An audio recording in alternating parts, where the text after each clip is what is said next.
ዛሬ በእርሻ ማሳዬ ውስጥ እገኛለሁ። ለዛሬ ያበቃኝ አምላኬ እየተባረከ ይሁን። ያለፈው አመት ጸልያለሁ። ይሄን እርሻ ስንዘራ መልካም እንዲሆን ስለ ማዳበሪያም ጸልያለሁ። ኢትዮጵያ ማዳበሪያ እንድታመርት የገበሬ ችግር እንዲቀረፍ ጸልያለሁ።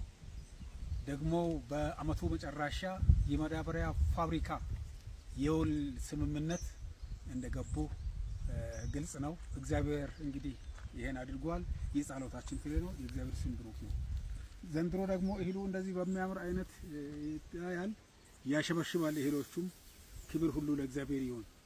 ዳና ከመሆኑ የተነሳ ያሸበሽባል፣ ለእግዚአብሔር ክብር ይሰጣል። እኛም ለእግዚአብሔር ክብር እንሰጣለን። ይረዳን አምላክ ይባረክ።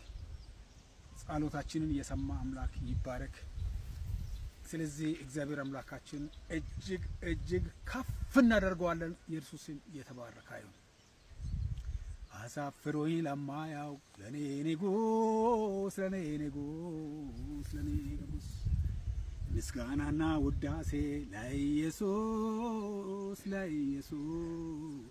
ለኢየሱስ አሳፍሮኝ ለማያውቅ ለኔ ንጉስ ምስጋናና ውዳሴ ለኢየሱስ